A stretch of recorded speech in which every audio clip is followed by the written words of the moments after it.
नमस्कार प्रिय साथियों, हमारे इस YouTube चैनल गहरे विचार पर आपका स्वागत है।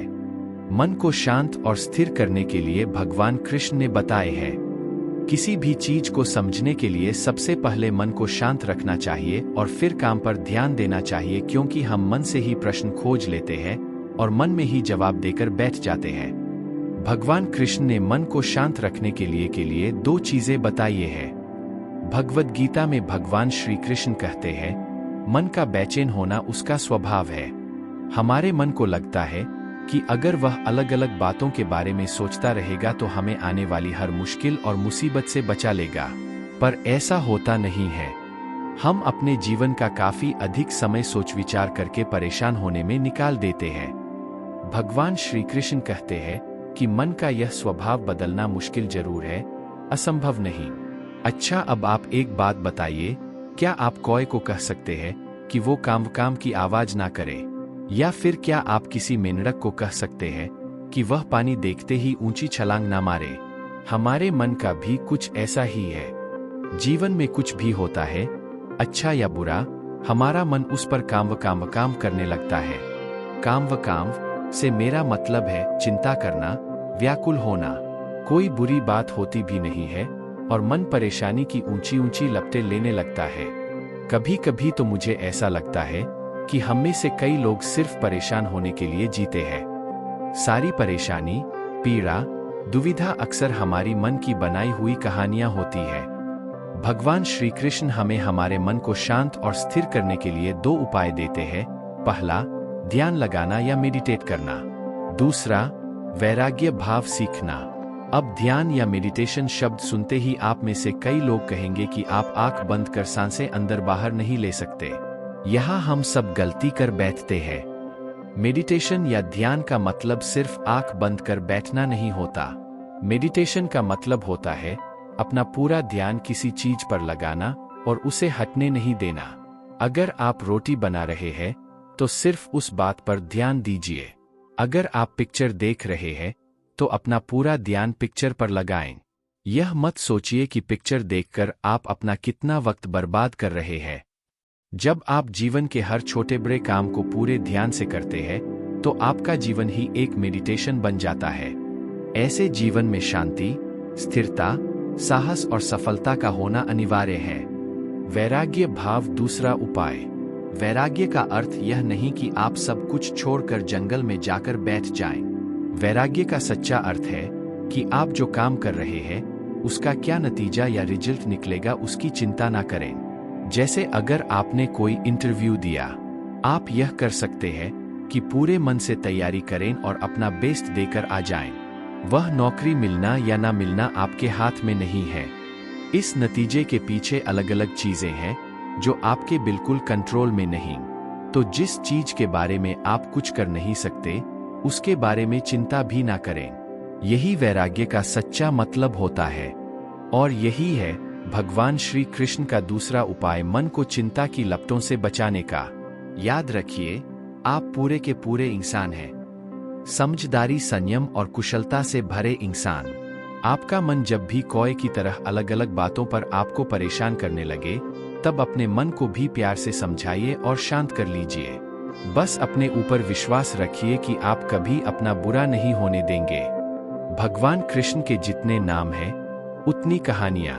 जीवन जीने के तरीके को अगर किसी ने परिभाषित किया है तो वो कृष्ण है। कर्म से होकर परमात्मा तक जाने वाले मार्ग को उन्हीं ने बताया है। संसार से वैराग्य को सिरे से नकारा। कर्म का कोई विकल्प नहीं, ये सिद्ध किया। कृष्ण कहते हैं, मैं हर हाल में आता हूँ, जब पाप और अत्याचार का अंधकार होता है तब भी, जब प्रेम और भक्ति का उजाला होता है तब भी। दोनों ही परिस्थिति में मेरा आना निश्चित है। वैसे तो कृष्ण का संपूर्ण जीवन ही एक प्रबंधन की किताब है, जिसे सैकड़ों हजारों बार कहा सुना जा चुका है। कुरुक्षेत्र में दो सेनाओं के बीच खड़े होकर भारी तनाव के समय कृष्ण ने अर्जुन को जो ज्ञान दिया, वो दुनिया का श्रेष्ठतम ज्ञान है। गीता का जन्म युद्ध के मैदान में दो सेनाओं के बीच हुआ। जीवन की श्रेष्ठतम बातें भारी तनाव और दबाव में ही होती है। अगर आप दिमाग को शांत और मन को स्थिर रखने की कोशिश करें तो सबसे बुरी परिस्थितियों में भी आप अपने लिए कुछ बहुत बेहतरीन निकाल पाएंगे। ये कृष्ण सिखाते हैं। गीता पढ़ने से पहले अगर इसी बात को समझ लिया जाए तो गीता पढ़ना सफल हुआ। कृष्ण का जीवन ऐसी ही बातों से भरा पड़ा है। जरूरत है नजरिए की। उनका जीवन आपके लिए माइथोलॉजी का एक हिस्सा मात्र भी हो सकता है और आपका पूरा जीवन बदलकर रख देने वाला ज्ञान भी। आवश्यकता हमारी है, हम उनके जीवन से लेना क्या चाहते हैं। कृष्ण मात्र कथाओं में पढ़ा या सुना जाने वाला पात्र नहीं है, वो चरित्र और व्यवहार में उतारे जाने वाले देवता है। कृष्ण से सीखें कैसे जीवन को श्रेष्ठ बनाया जाए। 10 बातें हैं जो अगर व्यवहार में उतार लीं तो सफलता निश्चित मिलेगी। श्री कृष्ण कहते हैं कि जीवन में शुरू से अंत तक जीवन संघर्ष ही है। कारागृह में जन्मे कृष्ण, पैदा होते ही रात में यमुना पार कर गोकुल ले जाया गया। तीसरे दिन पुतना मारने आ गई। यहाँ से शुरू हुआ संघर्ष देह त्यागने से पहले द्वारिका डुबोने तक रहा। कृष्ण का जीवन कहता है, आप कोई भी हो, संसार में आए हैं तो संघर्ष हमेशा रहेगा। मानव जीवन में आकर परमात्मा भी सांसारिक चुनौतियों से बच नहीं सकता। कृष्ण ने कभी किसी बात की शिकायत नहीं की, हर परिस्थिति को जिया और जीता। कृष्ण कहते हैं, परिस्थितियों से भागो मत, उसके सामने डटकर खड़े हो जाओ, क्योंकि कर्म करना ही मानव जीवन का पहला कर्तव्य है। हम कर्मों से ही परेशानियों से जीत सकते हैं। श्री कृष्ण कहते हैं कि स्वस्थ शरीर से ही विजय है। कृष्ण का बचपन माखन मिश्री खाते हुए गुजरा। आज भी भोग लगाते हैं हम, लेकिन ये संकेत कुछ और है। आहार अच्छा हो, शुद्ध हो, बल देने वाला हो। बचपन में शरीर को अच्छा आहार मिलेगा तो ही इंसान युवा होकर वीर बनेगा। शरीर को स्वस्थ रखना है तो बचपन से ध्यान देने की जरूरत है। ये पेरेंटिंग के दौर से गुजर रहे युवाओं के लिए बड़ा मैसेज है। अपने बच्चों को ऐसा खाना दें जो उनको बल दे। सिर्फ स्वाद के लिए ही ना खिलाएं, तभी वे बड़े होकर स्वयं को और समाज को सही दिशा में ले जा पाएंगे। कृष्ण ने अपनी शिक्षा मध्य प्रदेश के उज्जैन में सांदीपनी ऋषि के आश्रम में रहकर पूरी की थी।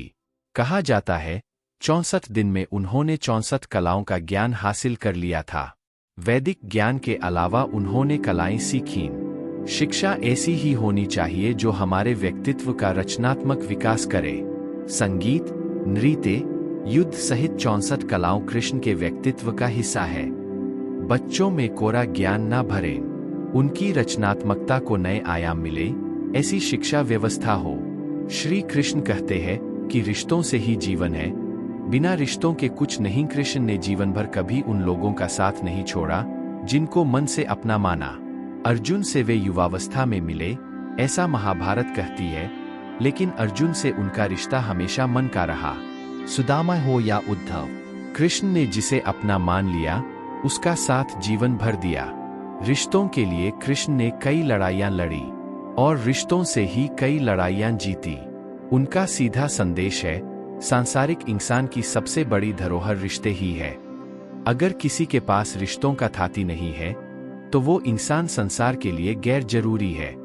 इसलिए अपने रिश्तों को दिल से जिए, दिमाग से नहीं। श्री कृष्ण कहते हैं कि नारी का सम्मान समाज के लिए जरूरी। राक्षस नरकासुर का आतंक था। करीब 16,100 महिलाओं को उसने अपने महल में कैद किया था। महिलाओं से बलात्कार में उसे सुख मिलता था। कृष्ण ने उसे मारा, सभी महिलाओं को मुक्त कराया, लेकिन सामाजिक कुरीतियां तब भी थीं। उन महिलाओं को अपनाने वाला कोई नहीं था। खुद उनके घरवालों ने उन्हें दूषित मानकर त्याग दिया। ऐसे में कृष्ण आगे आए, सभी 16,100 महिलाओं को अपनी पत्नी का दर्जा दिया। समाज में उन्हें सम्मान के साथ रहने के लिए स्थान दिलाया।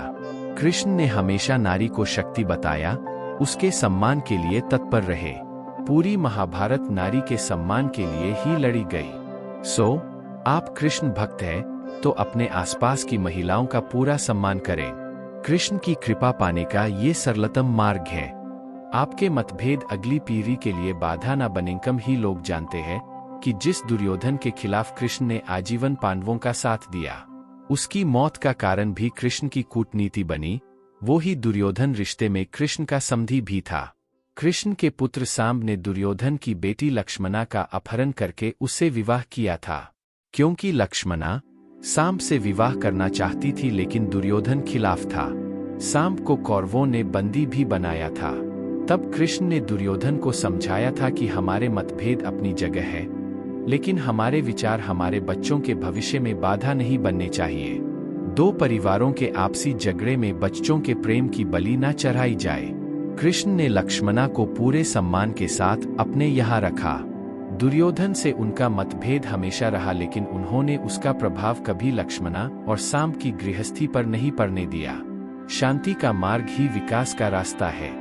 कृष्ण ने महाभारत युद्ध के पहले शांति से समझौता करने के लिए पांडवों और कौरवों के बीच मध्यस्थता की। हालांकि दोनों ही पक्ष युद्ध लड़ने के लिए आतुर थे, लेकिन कृष्ण ने हमेशा चाहा कि कैसे भी युद्ध टल जाए। झगड़ों से कभी समस्याओं का समाधान नहीं होता है। शांति के मार्ग पर चलकर ही हम समाज का रचनात्मक विकास कर सकते हैं। कृष्ण ने समाज की शांति से मन की शांति तक दुनिया को ये समझाया कि कोई भी परेशानी तब तक मिट नहीं सकती जब तक वह शांति ना हो, फिर चाहे वो समाज हो या हमारा खुद का मन।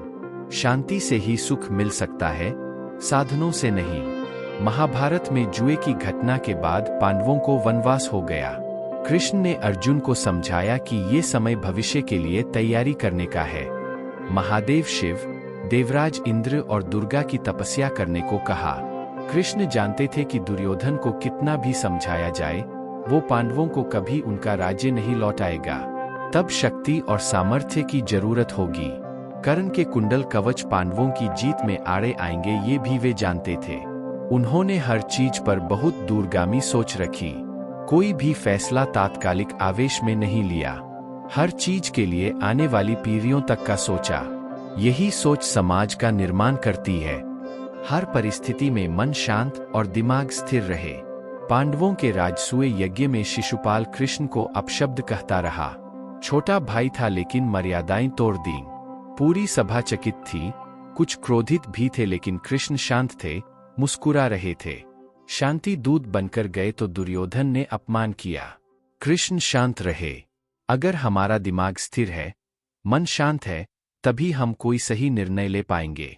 आवेश में हमेशा हादसे होते हैं, ये कृष्ण सिखाते हैं।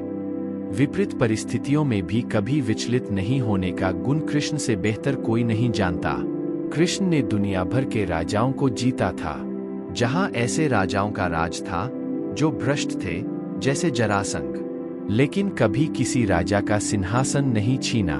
कृष्ण के पूरे जीवन में कभी ऐसा नहीं हुआ कि उन्होंने किसी राजा को मारकर उसका शासन खुद लिया हो।